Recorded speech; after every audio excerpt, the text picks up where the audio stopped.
दोस्तों A1 aptitude academy में आपका स्वागत है। आज की वीडियो में हम क्लास 9 का सिलेबस डिस्कस करेंगे साइंस सब्जेक्ट का।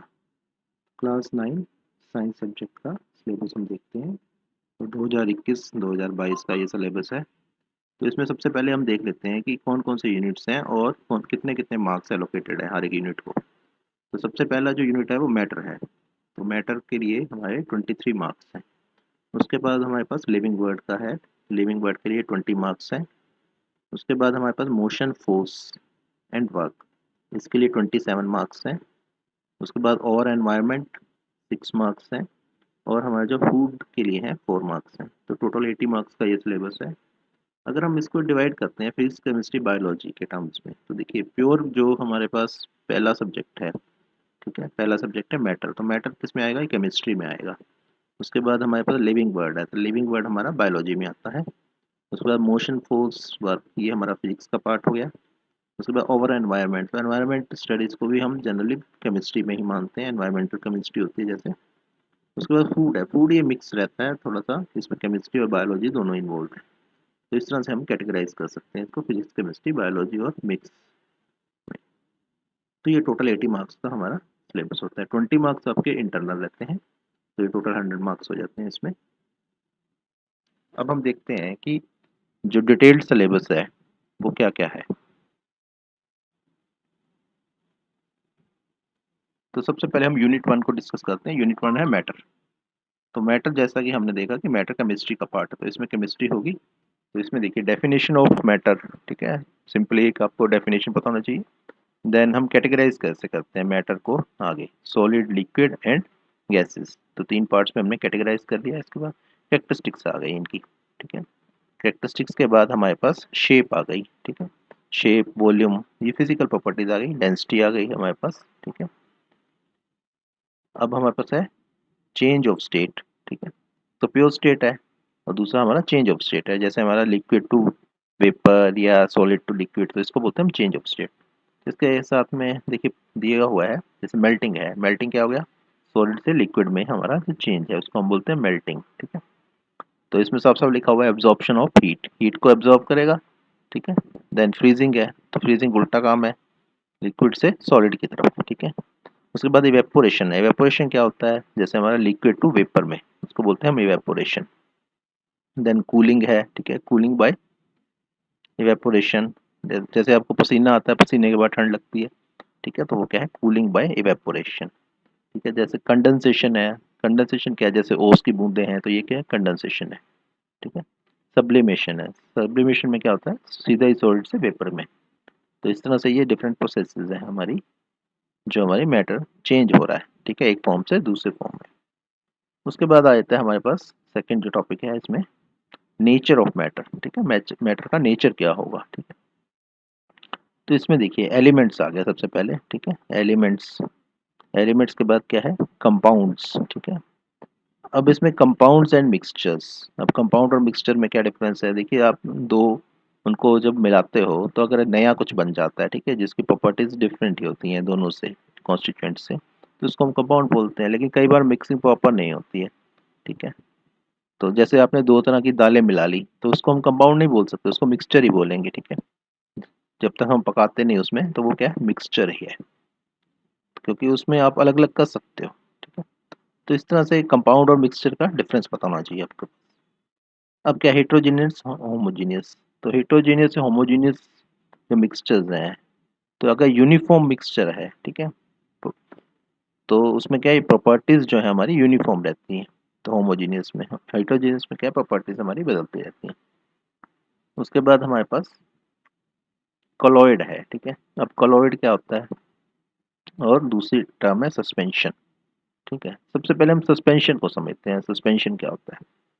देखिए मान लीजिए आपने पानी के अंदर रेत मिलाई, तो आप जितना भी उसको घोलना चाहेंगे वो रेत खुलेगी नहीं। तो इसको बोलेंगे हम सस्पेंशन। पानी और रेत के मिक्सचर को क्या बोलेंगे हम? सस्पेंशन, क्योंकि रेत नीचे बैठ जाएगी बार बार, ठीक है। काफ़ी सारी जो हमारे लिक्विड दवाइयाँ आती हैं, तो ये भी क्या सस्पेंशन की फॉर्म में आती हैं, ठीक है। अब कोलॉइड क्या है? कोलॉइड हमारा जो है वो सस्पेंशन और जो हमारा सॉल्यूशन है उसके बीच का पार्ट है, ठीक है। यहाँ पर क्या होगा? वो जो रेत की तरह से जो हमारा वो रहेगा मिक्सचर रहेगा वो नीचे नहीं बैठेगा, वो ऊपर ही रहेगा, ठीक है, थ्रू आउट रहेगा। अब जैसे हमारा दूध है, दूध हमारा कोलॉइड है, ब्लड हमारा कोलॉइड है, ठीक है, ये सब एग्जांपल्स के हैं कोलॉइड के हैं, ठीक है। तो कोलॉइड और जो हमारा सस्पेंशन है, ठीक है, इसमें हम डिफरेंस कैसे कर सकते हैं? तो कोलॉइड क्या है, डिस्पर्स कर देता है लाइट को, ठीक है, सस्पेंशन कर भी सकता है और नहीं भी कर सकता। और तीसरा जो सोल्यूशन है, सोल्यूशन तो बिल्कुल ही नहीं करता, ठीक है। तो ये क्वेश्चन बन जाता है इसमें, difference among solution, colloid and suspension, ठीक है, आप इसको डिटेल में स्टडी कर सकते हैं। अब हम बात करते हैं पार्टिकल नेचर, ठीक है, particle nature and their basic units, ठीक है। पार्टिकल नेचर में हम कैसे इसको कैटेगराइज करेंगे? तो आपने सुना ही है एटम्स एंड मॉलिक्यूल्स, ठीक है, एटम तो सबसे छोटा हो गया, तो एटम्स को मिला के मॉलिक्यूल बनता है, ठीक है। तो अब जैसे एच क्या है, एच इज एटम, ठीक है, हाइड्रोजन एटम है। H2 क्या है, मॉलिक्यूल है, ठीक है। अब उसके बाद आ जाता है लॉ ऑफ कांस्टेंट, ठीक है, प्रोपोर्शंस। अब प्रोपोर्शंस क्या होता है, रेशियो एंड प्रोपोर्शन में आपने सुना ही है, ठीक है, प्रोपोर्शन क्या होता है। उसके बाद है एटॉमिक एंड मोलिकुलर मास, ठीक है, एटॉमिक मास और मोलिकुलर मास, ठीक है। उसके बाद आ गया मोल कॉन्सेप्ट, तो मोल कॉन्सेप्ट आपको पता होना चाहिए, ठीक है। तो जहाँ जहाँ पर थोड़ा थोड़ा होगा वो मैं आपको बताता जाऊँगा, लेकिन ये सब डिटेल्ड स्टडी वाले टॉपिक्स हैं, तो इसको मैं आपको यहाँ एक्सप्लेन नहीं कर पाऊंगा, ठीक है। अब क्या है रिलेशनशिप ऑफ मोल, ठीक है। अब रिलेशनशिप क्या है मोल की, किसके साथ, मास के साथ, ठीक है। मोल और मास में क्या रिलेशनशिप है, तो इस तरह से हम पार्टिकल्स में देखते जाएंगे। अब पार्टिकल नेचर में मतलब आपको एटम और मॉलिक्यूल के ऊपर कंसंट्रेट करना है। अब नेक्स्ट टॉपिक देख लेते हैं इसमें क्या है। तो नेक्स्ट टॉपिक में हमारे पास क्या है, स्ट्रक्चर है, किसका, एटम का। तो एटम का स्ट्रक्चर, एटम के अंदर क्या है, ठीक है, एटम किस किस पार्ट से बना है, अंदर कौन कौन से हमारे पास इसमें पार्टिकल्स टाइप रहते हैं। तो हम जो हमारा एटम है, एटम को आगे इलेक्ट्रॉन, प्रोटॉन और न्यूट्रॉन, ठीक है, ये तीन तरह के रहते हैं सिस्टम इसमें। तो इलेक्ट्रॉन क्या होता है, नेगेटिवली चार्ज होता है, प्रोटॉन हमारा पॉजिटिवली चार्ज होता है, ठीक है, ठीक है, तीसरा क्या है, न्यूट्रॉन। तो आपको प्रॉपर्टीज पता होना चाहिए इलेक्ट्रॉन, प्रोटॉन और न्यूट्रॉन की। तो इलेक्ट्रॉन हमारे जैसे क्या होता है, न्यूक्लियस से बाहर होते हैं, ठीक है, घूमते रहते हैं ऑर्बिट्स में। और जो प्रोटॉन और न्यूट्रॉन हमारे क्या होते हैं, न्यूक्लियस के अंदर होते हैं। तो ये बेसिक स्ट्रक्चर आपको पता होना चाहिए एटम का। देन क्या है, वैलेंसी क्या है, ठीक है, वैलेंसी, ठीक है, वैलेंसी कहाँ से आया, वैलेंट, तो बाहर वाले जो इलेक्ट्रॉन है, कितने इलेक्ट्रॉन है बाहर, उस पर डिपेंड करती है वैलेंसी। तो वैलेंसी पे ही हमारी रिएक्टिविटी डिपेंड करती है, ठीक है, कि कोई हमारा जो सब्सटेंस है वो कितना रिएक्टिव होगा, ठीक है, एलिमेंट कितना रिएक्टिव होगा, वो उसके वैलेंसी पे डिपेंड करता है। देन केमिकल फॉर्मूला, अब केमिकल फॉर्मूला निकालते हैं हम, ठीक है। अब जैसे हाइड्रोजन का केमिकल फार्मूला कैसे आया, या पानी का केमिकल फार्मूला क्या है, ठीक है, जैसे पानी का केमिकल फार्मूला है हमारा H2O, ठीक है। तो ये कैसे ड्राइव हुआ, क्योंकि दो हाइड्रोजन के एटम है, एक ऑक्सीजन का एटम है, दोनों को मिला के हमारा H2O बन गया, ठीक है। तो हर एक जो हमारे पास वो है कंपाउंड है, उसका एक केमिकल फार्मूला है, तो वो केमिकल फार्मूला कैसे बनना है वो सब चीज़ें इसमें डिस्कस। तो किस किस का है केमिकल फॉर्म, कॉमन कंपाउंड्स, ठीक है, कुछ कॉमन कंपाउंड्स लिए जाएंगे, तो उसका क्या केमिकल फार्मूला निकाला जाएगा। उसके बाद दो टर्म्स आए थे, आइसोटॉप्स एंड आइसोबार्स। अब आइसोटॉप्स और आइसोबार्स में क्या डिफरेंस है?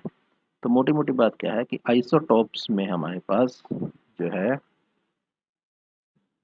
जो हमारा एटॉमिक नंबर है, ठीक है, एटॉमिक नंबर तो रहेगा सेम, ठीक है, और एटॉमिक मास जो रहेगा वो डिफरेंट रहेगा, ठीक है। अगर एटॉमिक नंबर सेम होता है, एटॉमिक मास हमारा डिफरेंट होता है, ठीक है, तो हम उसको बोलते हैं आइसोटॉप।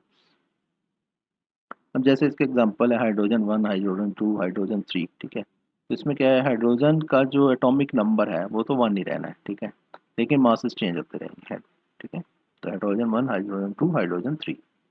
अब इसी तरह से हमारे पास आइसोबार, आइसोबार में जैसे अपोजिट होता है इसके। तो आइसोबार में क्या रहेगा, एटॉमिक नंबर तो हमारा डिफरेंट रहेगा, ठीक है, एटॉमिक मास सेम रहेगा, तो यहाँ पर एलिमेंट ही डिफरेंट होते हैं ये।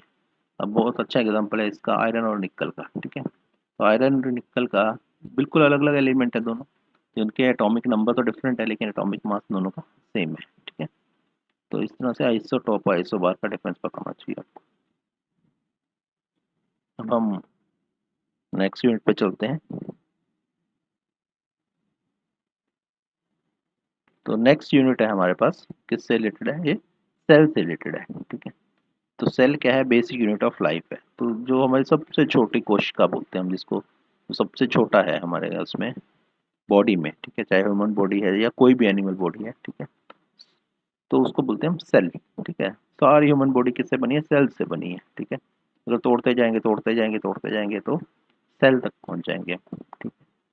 जैसे वहां पर हम एटम तक पहुंच जाते थे, ठीक है। यहाँ पर क्या कहाँ पहुंचेंगे? हम सेल तक पहुंच जाएंगे, ठीक है। अब सेल का आगे स्ट्रक्चर क्या है? जैसे एटम का भी स्ट्रक्चर था हमारे पास, ठीक है, न्यूक्लियस था, ऑर्बिट्स थे, ठीक है, इलेक्ट्रॉन प्रोटॉन न्यूट्रॉन्स ये सब थे। इस तरह से हमारे सेल में भी स्ट्रक्चर होता है। तो सेल का भी स्ट्रक्चर हम उसी तरह से फाइंड आउट करेंगे कि सेल कैसा है, ठीक है। यहाँ देखिए, cell as a basic unit, ठीक है, cell as a basic unit of life, ठीक है। डिफरेंस क्या है? वहां पर क्या था? वो तो एक डेड चीजें थी, ठीक है, ठीक है। यहाँ पे क्या है? ये हम तो लाइफ की बात कर रहे हैं, ठीक है, क्योंकि इंसान है, ठीक है, एनिमल है, या फिर हमारे पास जो पेड़ पौधे हैं, प्लांट्स हैं, तो इन सब में क्या होती है? लाइफ होती है। तो यहाँ पर क्या रहेंगे? सेल रहेगा, ठीक है। सेल को हम क्या कहते हैं? As a basic unit of life, इसको डिस्कस करना है आपने, ठीक है। उसके बाद क्या है हमारे पास? अब आगे टाइप्स हो जाते हैं, ठीक है, टाइप्स ऑफ सेल्स हैं, ठीक है। हम कैसे कैटेगराइज करेंगे इन सेल्स को, तो ये सब इसमें दिया हुआ है। देन आगे क्या बनता है? इसमें ऑर्गेनिजम्स बनती है, ठीक है, ऑर्गेनिजम्स, ठीक है। तो ऑर्गेनिजम्स के बाद क्या आ गया? सेल का आगे देखिए कुछ टर्म्स है एसोसिएटेड विद सेल्स है। जैसे सेल की मेम्ब्रेन है, मेम्ब्रेन क्या होती है? अब झिल्ली होती है, जैसे प्याज की झिल्ली है, ठीक है, उसी तरह से एक सेल की भी झिल्ली होगी, तो उसको बोलते हैं हम सेल मेम्ब्रेन, ठीक है। अब सेल की वॉल भी होगी, ठीक है। तो ये सब टर्म्स एसोसिएटेड विद सेल है, ठीक है, सेल मेम्ब्रेन, सेल वॉल, ठीक है। तो ये सब टर्म्स हैं हमारे पास सेल से रिलेटेड, ठीक है। जैसे हमारे पास यहाँ आ गया ये भी सेल से रिलेटेड टर्म हो गई, ठीक है, सेल इंक्लूजन्स, ठीक है। तो इस तरह से सेल से रिलेटेड यहाँ पर हमने इस जो यूनिट पार्ट है इसमें हमारा सेल से रिलेटेड डिस्कशन सारी की सारी है, ठीक है। तो बहुत ज़्यादा डिटेल में तो मैं इसमें नहीं कर पाऊंगा क्योंकि वीडियो बहुत लंबा हो जाएगा, ठीक है। अब जैसे आप यहाँ पे देख ही पा रहे हैं, ये सब ये सेल से रिलेटेड हमारे पास टर्म्स हैं। जैसे न्यूक्लियस हो गया, ठीक है, यहाँ भी न्यूक्लियस है, ठीक है। आगे ये टर्म्स आ गई, तो ये सब सेल से रिलेटेड हमारे पास टर्म्स आ गई। ये नंबर आ गया एक, ठीक है, स्ट्रक्चर नंबर, ठीक है, बेसिक स्ट्रक्चर नंबर। तो इस टॉपिक में हमारा सेल से रिलेटेड हो गया सब कुछ। अब दूसरा जो टॉपिक बनता है इसमें वो है टिश्यूज, ठीक है, टिश्यूज, ऑर्गन्स, ठीक है, tissues, organs, then organ system, then organism. तो सेल तो बेसिक यूनिट था। अब सेल्स को मिला के जो जो बनेगा, ठीक है, उसको हम डिस्कस करेंगे यहाँ पर। तो उसमें क्या है? टिश्यूज हैं, ठीक है, ऑर्गन्स हैं, ठीक है, तो ऑर्गन सिस्टम है और ऑर्गेनिज्म है, ठीक है। तो सबसे पहले क्या है? स्ट्रक्चर क्या है इसका, ठीक है, structure and function of animal and plant tissues, ठीक है। अब यहाँ पर देखिए आप, साइड बाय साइड चल रहा है काम। देखिए एनिमल्स और प्लांट्स, क्योंकि दोनों ही हमारे लिविंग बींग्स हैं, ठीक है। तो पेड़ पौधों में भी जान होती है, तो हमें पेड़ पौधे भी साथ में डिस्कस करने पड़ेंगे यहाँ पर, ठीक है। अब यहाँ पर इस टॉपिक में क्या डिस्कशन होगा? एनिमल और प्लांट्स का जो टिश्यूज हैं उनका स्ट्रक्चर क्या है, ठीक है, और वो काम कैसे करते हैं, फंक्शंस, ठीक है, उनके काम क्या है, स्ट्रक्चर क्या है, ठीक है, और वो उनके काम क्या है, ठीक है। हर एक जो टिश्यू है उसका कुछ ना कुछ काम है, तभी वो है वहाँ पर, ठीक है। तो वो सब यहाँ पर डिस्कस करेंगे। यहाँ इस टॉपिक में हमारा टिश्यूज से रिलेटेड सारा काम है, ठीक है। Tissue in animal, tissue in plants, ठीक है। तो ये सब चीज़ें हमारे पास यहाँ पर है, ठीक है। आगे टाइप्स हो गए, देखिए टिश्यूज के टाइप्स आ गए प्लांट्स के अंदर, ठीक है। तो ये हो गया सब। अब हम बात करते हैं आगे, नेक्स्ट टॉपिक है हमारे पास बायोलॉजिकल डाइवर्सिटी, ठीक है, यहाँ पर सेल डिस्कस किया, यहाँ पर टिश्यूज डिस्कस किया, और यहाँ पर क्या है, बायोलॉजिकल डाइवर्सिटी। अब सबसे पहले आपको ये पता होना चाहिए डाइवर्सिटी का मीनिंग क्या है। ठीक है, डाइवर्स से बना डाइवर्सिटी, तो डाइवर्सिटी का हिंदी में बोलते हैं विभिन्नता। ठीक है, ठीक है, अब सारी चीज़ें एक सी होंगी तो विभिन्नता नहीं होगी। ठीक है, हर एक चीज़ एक सी होगी तो विभिन्नता नहीं होगी। एंड डाइवर्सिटी ऑफ एनिमल्स, तो डाइवर्सिटी को भी हम टू पार्ट्स में डिवाइड कर लेते हैं, प्लांट्स की डाइवर्सिटी और एनिमल्स की डाइवर्सिटी। तो बेसिक इश्यूज क्या है इसमें, ठीक है, उसके बाद है हमारे पास साइंटिफिक,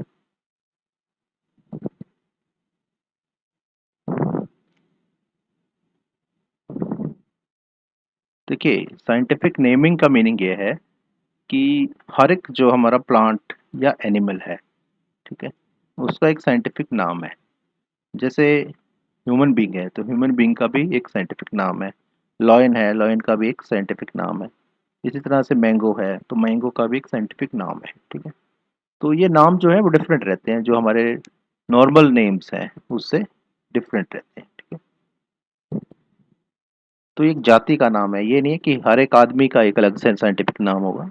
तो जैसे ह्यूमन बीइंग एक ये जाति है तो इसका एक नाम होगा, साइंटिफिक नाम होगा। लॉयन, लॉयन एक जाति है तो लॉयन हमारा जो स्पीशीज है उसका एक नाम होगा। ठीक है, तो उसके बाद क्या है, बेसिस क्या है, क्लासिफिकेशन के बेसिस क्या है, किस आधार पे हम इसको क्लासिफाई करते हैं। ठीक है, तो हायरार्की है। ठीक है, हायरार्की ऑफ कैटेगरीज। ठीक है, नीचे से ऊपर तक या ऊपर से नीचे तक जो हायरार्की चलती है वो कैटेगरीज की हायरार्की क्या है, ग्रुप्स कैसे हम डिवाइड करते हैं, ग्रुप्स में इनको हम कैसे डिवाइड करते हैं। ठीक है, तो जैसे जो मिलते जुलते होंगे उनको एक ग्रुप में रख लेंगे, जो डिफरेंट होंगे वो डिफरेंट ग्रुप्स में पाए जाएंगे। तो क्राइटेरिया क्या है इन सब चीज़ों का, डिवीजन का। उसके बाद आते हैं मेजर ग्रुप्स क्या है। ठीक है, मेजर ग्रुप्स ऑफ प्लांट्स, तो प्लांट्स के मेजर ग्रुप्स क्या हैं, जैसे बहुत सारे जो प्लांट्स हैं, दुनिया भर के जो प्लांट्स हैं उसको हम कैसे कैटेगराइज करते हैं। ठीक है, आपने देखा होगा कुछ तो ट्रीज हैं, कुछ ट्रीज हैं ही नहीं। ठीक है, तो इस टाइप के जो हमारे पास कैटेगराइजेशन है। उसके बाद सेलिएंट फीचर्स हैं, ठीक है, कैटेगराइजेशन के। ठीक है, तो आगे ये इनका फर्दर नेमिंग है। ठीक है, आगे जो ग्रुप्स हैं उनके नाम वगैरह हैं, ये सब। ठीक है, तो ये तो आप डिटेल में ही स्टडी कर पाएंगे, यहाँ पर नहीं होगा। जैसे कुछ कुछ कुछ नाम आपको पता हो सकते हैं इसमें जो आपने यहाँ पर सुने होंगे। ठीक है, तो मेजर ग्रुप्स है एनिमल्स के, पहले मेजर ग्रुप्स किसके थे, प्लांट्स के थे, अब है ये मेजर ग्रुप्स एनिमल्स के। ठीक है, उनके भी सेलेंट फीचर्स हैं, जैसे प्लांट्स के थे वैसे ही एनिमल्स के भी। ठीक है, आगे इनके टाइप्स हैं। ठीक है, तो ये सब दिया हुआ है। तो इस पर्टिकुलर टॉपिक में हमारे पास क्या है, बायोलॉजिकल डाइवर्सिटी के बारे में बताया गया है, और बायोलॉजिकल डाइवर्सिटी किस किस की है, प्लांट्स की और एनिमल्स की है। तो इस तरह से हम इसको स्टडी कर सकते हैं। अब नेक्स्ट टॉपिक हमारे पास क्या है देखते हैं हम। तो नेक्स्ट टॉपिक है हेल्थ एंड डिजीजेस। ठीक है, हेल्थ एंड डिजीज। ठीक है, तो हेल्थ किसकी, हेल्थ और डिजीज किसकी, एनिमल्स की। एनिमल्स में किसमें, किसकी इंपॉर्टेंट है सबसे ज़्यादा, इंसानों की। ठीक है, तो हम सबसे पहले हेल्थ और डिजीज पे फोकस करेंगे, इंसान की। ठीक है, तो अब इसमें क्या है, हेल्थ एंड इट्स फेलियर। ठीक है, हेल्थ एंड इट्स फेलियर। ठीक है, अगर आदमी भला चंगा होगा तो हेल्दी है। ठीक है, और मान लो उसको कोई बीमारी लग जाती है तो वो नॉन हेल्दी हो जाता है। ठीक है, तो हेल्थ एंड इट्स फेलियर ये टॉपिक है हमारे पास। ठीक है, अब होता क्यों है, फेलियर क्यों होता है हेल्थ का, इन्फेक्शन आता है। ठीक है, तो उससे बना हुआ है infectious and non infectious disease. तो ये डिजीजेस को कैटेगराइज कर दिया दो पार्ट्स में, एक इन्फेक्शियस है और एक नॉन इन्फेक्शियस है। ठीक है, तो इन्फेक्शन से फैलने वाली और वैसे ही बिना इन्फेक्शन के फैलने वाली डिजीज। ठीक है, इस तरह से हम सोच सकते हैं इसमें। सबसे पहले हमने टर्म्स पे, वर्ड्स पे जाना है। ठीक है, तो वर्ड्स ही अपने आप में बहुत कुछ बता देते हैं।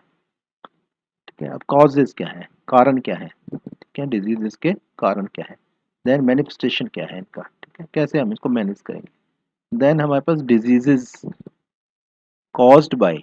ठीक है, अब डिजीजेस के जो कारण थे हमने कह दिया, लेकिन आगे कारणों के भी हम डिटेल में जाएंगे। ठीक है, तो सबसे पहले क्या है, कौन इसको हमारे पास डिजीजेस हमें दे रहा है।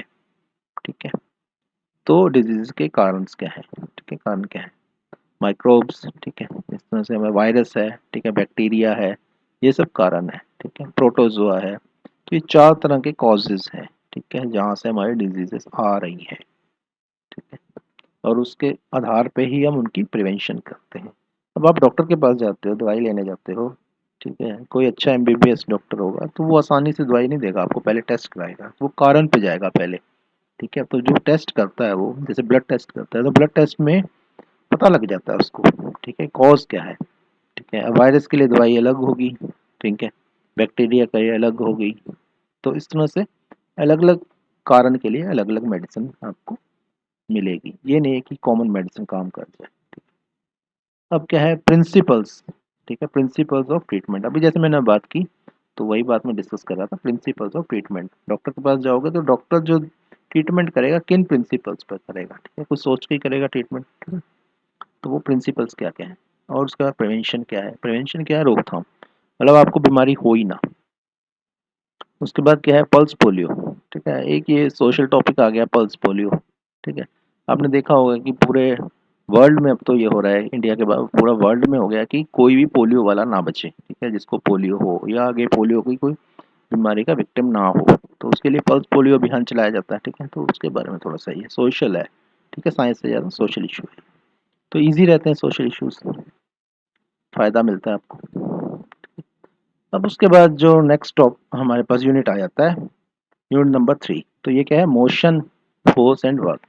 तो ये बिल्कुल अलग है जी, ये किसका टॉपिक है, ये फिजिक्स का टॉपिक है, ठीक है। बायोलॉजी आपने कर ली, केमिस्ट्री कर ली, अभी हम फिजिक्स करेंगे।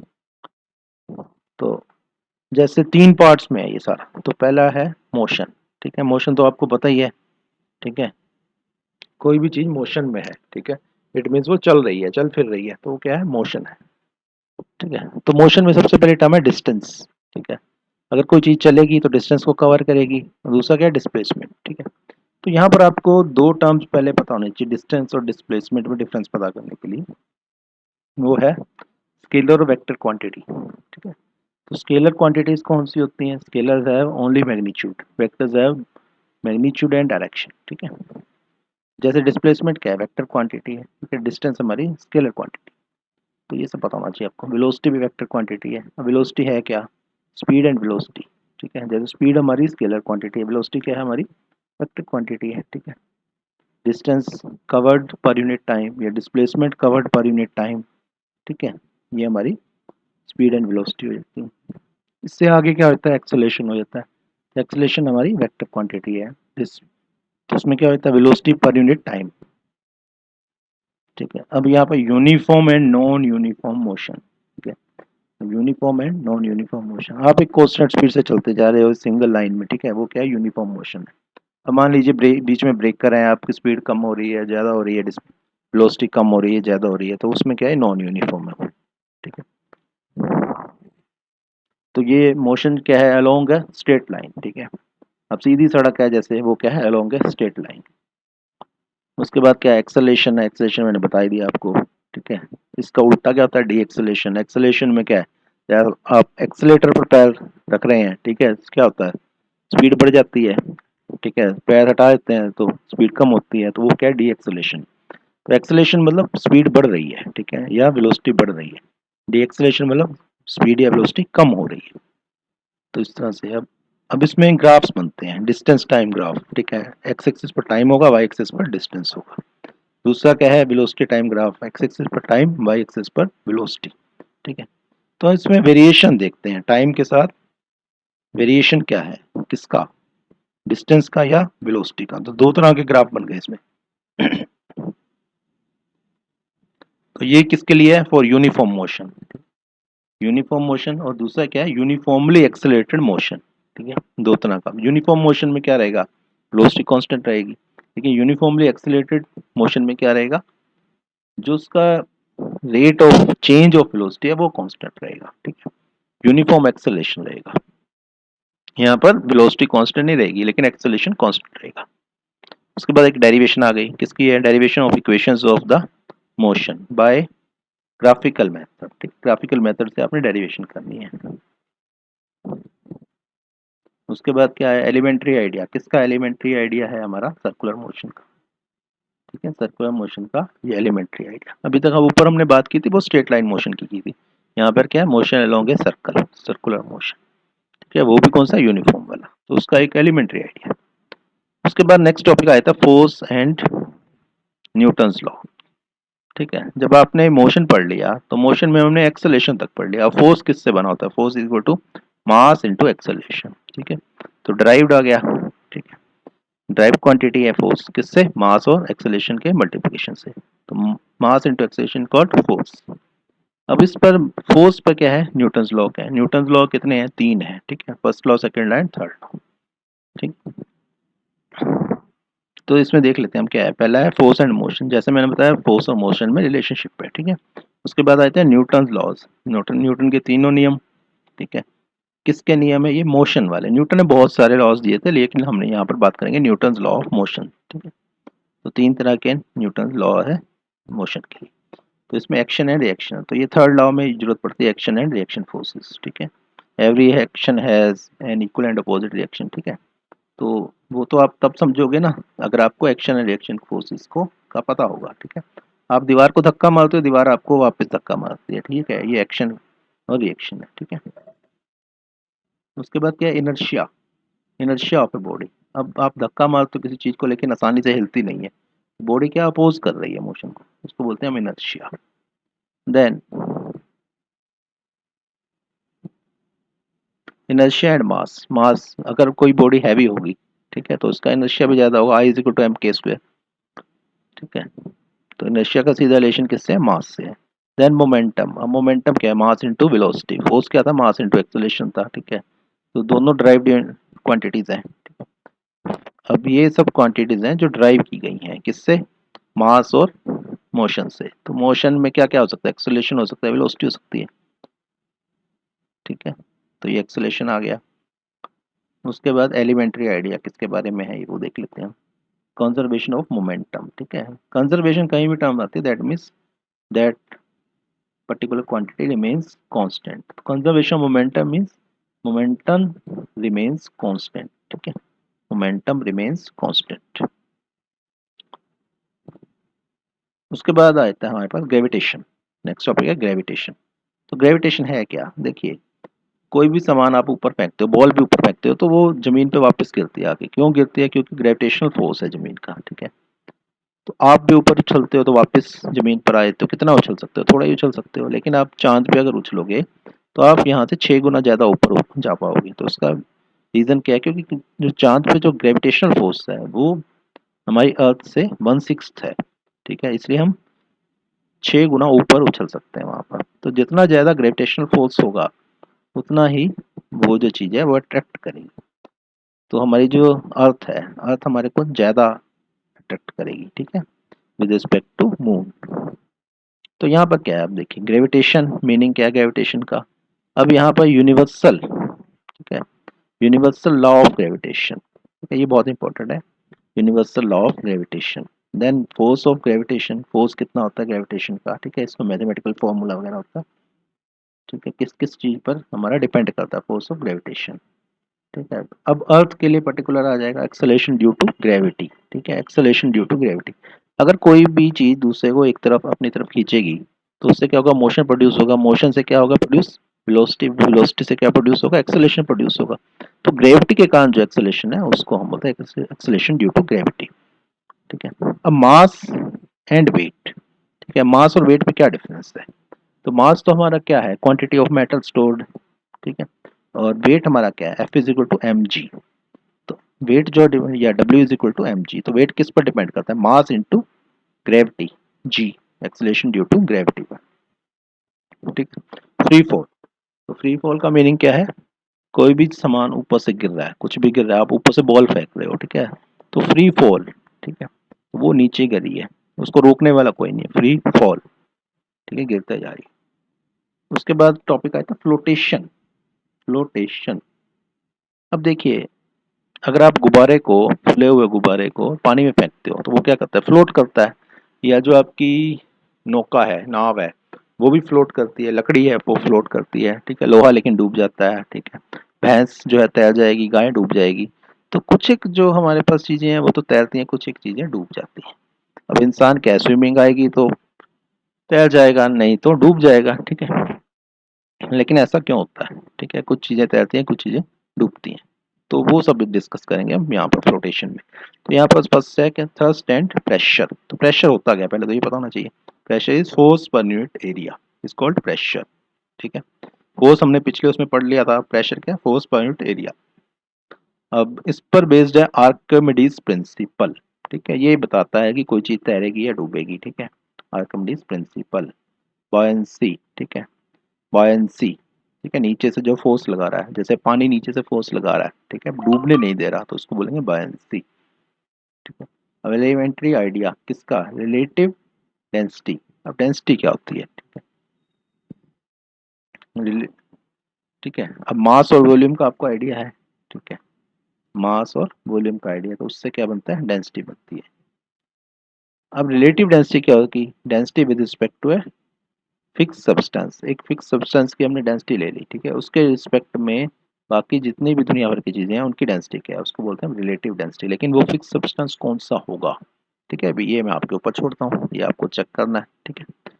उसके बाद नेक्स्ट टॉपिक आया था वर्क, एनर्जी एंड पावर। ये भी सब फिजिक्स चल रही है, ठीक है। अभी तो हमने ऊपर कहाँ तक पहुंचे थे, हम फोर्स तक पहुंच जाते। फोर्स से ड्राइव यूनिट क्या है, वर्क है, ठीक है। वर्क कैसे बनेगा, फोर्स को हम डिस्टेंस से, डिस्प्लेसमेंट से मल्टीप्लाई कर देंगे, ठीक है, तो वो आ जाएगा वर्क, ठीक है। Work is said to be done when applied force produces some displacement, ठीक है, डिजायर्ड डिस्प्लेसमेंट, ठीक है। अब डिस्प्लेसमेंट भी डिजायर्ड होनी चाहिए, ये नहीं है कि वो कहीं और डिस्प्लेसमेंट पैदा कर रहा है, ठीक है। उसके बाद एनर्जी क्या है, energy is capacity to do work, ठीक है। अगर आपके पास कैपेसिटी होगी काम करने की तभी हम एनर्जी बोलेंगे उसको। उसके बाद पावर क्या है, ठीक है, एनर्जी पर unit time is called power, ठीक है, यहाँ पर टाइम आता है। तो मैथमेटिक्स के हेल्प से अगर आप समझेंगे इन टर्म्स को तो बहुत इजी हो जाएगा, न्यूमेरिकल करने भी इजी हो जाएंगे। अब work done by a force, मैंने बता दिया आपको कि वर्क डन कौन करेगा, फोर्स करेगा, डिस्प्लेसमेंट प्रोड्यूस करेगा वो, ठीक है। उसके बाद क्या है, एनर्जी है, ठीक है, और पावर है, ये भी डेफिनेशन आपको बता दी। अब आगे एनर्जी को कैटेगराइज किया काइनेटिक और पोटेंशियल एनर्जी में, ठीक है। अब काइनेटिक एनर्जी क्या है, पोटेंशियल एनर्जी क्या है, ठीक है। एनर्जी ड्यू टू जो वेलोसिटी है, मोशन के कारण है, वो है काइनेटिक एनर्जी। इसका फॉर्मूला रहता है हाफ एम वी स्क्वायर, ठीक है, एम मास हो गया, वी हमारी वेलोसिटी हो गई, तो हाफ एम वी स्क्वायर क्या है, काइनेटिक एनर्जी। इसी तरह से पोटेंशियल एनर्जी, पोटेंशियल एनर्जी है एनर्जी ड्यू टू पोजीशन, ठीक है। अब मान लो आप बॉल को एक छठी मंजिल से ऊपर से गिराते हो, ठीक है, तो नीचे आगे पत्थर की तरह पड़ेगी, किसी के सिर पे पड़ेगी, ठीक है। तो वो क्या है, पोटेंशियल एनर्जी स्टोर हो गई ऊपर, जितना ऊपर लेके गए उसमें उतनी ज़्यादा पोटेंशियल एनर्जी स्टोर हो गई। तो इसका फॉर्मूला रहता है एम जी एच, ठीक है। एम मास हो गया, जी एक्सेलरेशन ड्यू टू ग्रेविटी, और एच क्या है, आपकी हाइट हो गई। तो जितनी ज़्यादा ऊपर हाइट से गिराओगे उतनी ज़्यादा पोटेंशियल एनर्जी इसमें स्टोर हो जाती है। तो अब क्या है, law of conservation of energy, ठीक है। तो जैसे law of conservation of momentum थे, इसी तरह से law of conservation of energy है। तो एनर्जी रिमेन्स कांस्टेंट, ठीक है, इस तरह से आप समझ सकते हैं इसको। उसके बाद आते हैं हम साउंड के ऊपर, ठीक है। अब साउंड क्या है, आप बोल रहे हैं तो ये आप साउंड प्रोड्यूस कर रहे हैं, ठीक है। आप टेबल के ऊपर हाथ मारते हैं तो जो प्रोड्यूस हो रही है वो क्या है, साउंड है। लेकिन अब साउंड जो है हमारी, sound is a form of energy, ठीक है। Sound is a form of energy. अब आप बोल रहे हैं, ठीक है, तो आप एनर्जी तो लगा ही रहे हैं ना बोलने में, ठीक है। अब नेचर ऑफ साउंड, साउंड का नेचर क्या है, ठीक है, एंड इट्स प्रोपेगेशन, ये इंपॉर्टेंट है, प्रोपेगेशन वर्ड है यहाँ पर। साउंड एक जगह से दूसरी जगह जाती कैसे है, तो इसका बहुत अच्छा एग्जांपल है, जैसे आपकी बिजली कड़कती है ऊपर, ठीक है, आसमान में बिजली कड़कती है ना, ठीक है, बरसात के टाइम पे। तो आप देखो कि लाइट तो पहले आ जाएगी लेकिन साउंड बाद में आती है, ठीक है। तो इसका मतलब साउंड को ट्रैवल करने में टाइम लगता है, ठीक है। तो साउंड की वेलोसिटी क्या है, ठीक है, एयर के अंदर, ठीक है, वो लाइट से कम है, बहुत कम है, ठीक है। तो लाइट की रहती है 3 लाख किलोमीटर पर सेकेंड, ठीक है। साउंड की बहुत कम है उससे, ठीक है, 332 मीटर पर सेकेंड, ठीक है। तो इसलिए उसको टाइम ज़्यादा लग जाता है। अब वेरियस मीडिया के अंदर, ठीक है, propagation of sound in various media, ठीक है, वैक्यूम के अंदर, एयर के अंदर, पानी के अंदर, ठीक है। तो हर एक मीडिया में, जैसे जितना मीडिया डेंस होता जाएगा, ठीक है। अब जैसे मान लो हमारे पास पानी है, तो पानी में उतनी वेलोसिटी थोड़ी ना रहेगी जितनी हमारी वैक्यूम में, ठीक है, उसको पानी तो रेजिस्ट करेगा ना। तो इस तरह से हमारी स्पीड ऑफ साउंड है। तो यहाँ नेक्स्ट टर्म आ गई स्पीड ऑफ साउंड। ठीक है, इसमें आपको एक टेबल से पता चल जाता है, बहुत ईजी है कि स्पीड ऑफ साउंड क्या है। अब रेंज ऑफ हेयरिंग, ठीक है, हमारे अब कहाँ से सुनते हैं, कान से सुनते हैं, तो रेंज ऑफ हेयरिंग, हर तरह की आवाज़ नहीं सुन सकते हम। ठीक है, कुछ एक पर्टिकुलर रेंज की आवाज़ें ही हम सुन सकते हैं। लेकिन जो एनिमल्स हैं, जैसे हमारे चमगादड़ हैं या फिर हमारे कुत्ते हैं, डॉग्स हैं, इनकी रेंज ज़्यादा होती है सुनने की। ठीक है, एनिमल्स की रेंज, कुछ एक एनिमल्स की रेंज ह्यूमन से बहुत ज़्यादा अच्छी है। ठीक है, कुछ एक की बेकार भी हो सकती है। उसके बाद आई थी अल्ट्रासाउंड। ठीक है, अल्ट्रासाउंड आपने सुना ही होगा। अल्ट्रासाउंड क्यों कराते हैं? बीमारियों का पता कराने के लिए कराते हैं। ठीक है, ठीक है, अब प्रेग्नेंट जो वुमेन रहती हैं उस उनका अल्ट्रासाउंड करते हैं, जो बेबी की हेल्थ चेकअप के लिए। ठीक है, तो ये साउंड के एप्लीकेशंस हैं। ठीक है, अल्ट्रासाउंड। उसके बाद क्या है? Reflection of sound. तो रिफ्लेक्शन ऑफ साउंड क्या है? साउंड एक चीज़ से टकरा के वापस आ रही है। ठीक है, फिल्मों में आपने देखा होगा इको होती है। ठीक है, हीरो जोर जोर के चिल्ला रहा है एक पहाड़ी के ऊपर। ठीक है, तो उसकी आवाज़ आ रही है बार बार, इधर उधर से वापस आती है उसके पास। ठीक है, तो वो क्या, सब क्या है? इको है। ठीक है, रिफ्लेक्शन ऑफ साउंड है। तो इस पर बेस्ड है सोनार। ठीक है, सोनार वेव्स होती हैं, इसका हम यूज़ करते हैं। ठीक है, मेजरमेंट में सोनार वेव्स का। उसके बाद आता है स्ट्रक्चर। ठीक है, स्ट्रक्चर किसका? ह्यूमन ईयर का। हमारा जो कान है उसका स्ट्रक्चर क्या है, कैसे हम सुनते हैं। ठीक है, सुनने की जो मैकेनिज्म है, ठीक है, वो सब इसमें डिस्कस होती है। तो ये यूनिट यहाँ पर खत्म हो गया। अब नेक्स्ट यूनिट क्या है हमारा? Unit number 4। ठीक है, तो यूनिट नंबर 4 क्या? Over environment. Over environment. ठीक है, मैंने पहले बताया था कि एनवायरनमेंट को हम जनरली केमिस्ट्री में कंसीडर कर लेते हैं, केमिस्ट्री से रिलेटेड चीज़ें रहती हैं इसमें। ठीक है, तो एनवायरनमेंट क्या है हमारा? इसमें टॉपिक क्या होंगे? पोल्यूशन से रिलेटेड मेनली टॉपिक रहते हैं हमारे पास। तो सबसे पहले क्या? एयर है, वाटर है। ठीक है, ये नेचुरल रिसोर्सेज है हमारे पास। सॉइल है। ठीक है, तो सब पता ही है आपको, natural resources air, water, soil. ठीक है, तो ये रेस्पिरेशन के लिए है। ठीक है, कंबशन के लिए। कंबशन क्या होता है? रेस्पिरेशन क्या होता है? रेस्पिरेटरी सिस्टम होता है ह्यूमन बॉडी में। कंबशन क्या है? ठीक है, कंबशन हमारा वैसे जलाने के लिए भी हम यूज़ करते हैं टर्म। ठीक है, कुछ भी चीज़ जलाते हैं तो उनको कंबशन बोलते हैं। ठीक है, उसके बाद क्या है हमारे पास? Moderating temperature. ठीक है, मॉडरेटिंग टेम्परेचर्स, टेम्परेचर को मॉडरेट करने के लिए। ठीक है, टेम्परेचर ना तो ज़्यादा हो ना कम हो। ठीक है, तो इन सब के लिए एयर चाहिए, वाटर चाहिए। ठीक है, सॉइल चाहिए। ठीक है, ये सब क्या है? एनवायरनमेंट के कॉन्स्टिट्यूएंट्स हैं। Then movements. ठीक है, एयर की मूवमेंट भी चाहिए। ठीक है, एयर की मूवमेंट नहीं होगी तो क्या होगा?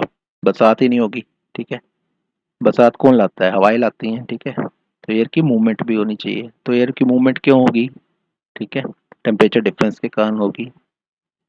अब रोल किस में है इसका? Role in bringing range. देखिए, मैंने तो देखा भी नहीं था। ठीक है, रोल इन ब्रिंगिंग रेंज। उसके बाद क्या है? अक्रॉस इंडिया, ये एप्लीकेशन पार्ट है एक तरह से इसका। उसके बाद आते हैं air, water and soil. Air, water and soil क्या?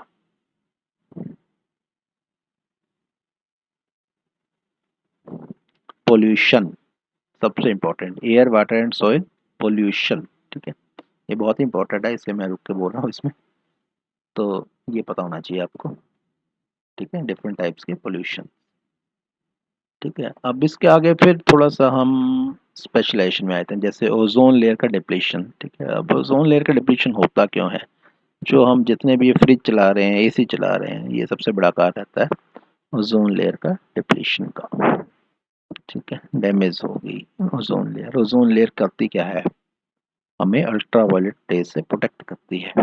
ठीक है, तो ये थोड़ा सा मैंने आपको हिंट दे दिया इसमें। अब उसके बाद आते हैं हम बायोज एंड केमिकल। ठीक है, bios and chemical cycles in nature.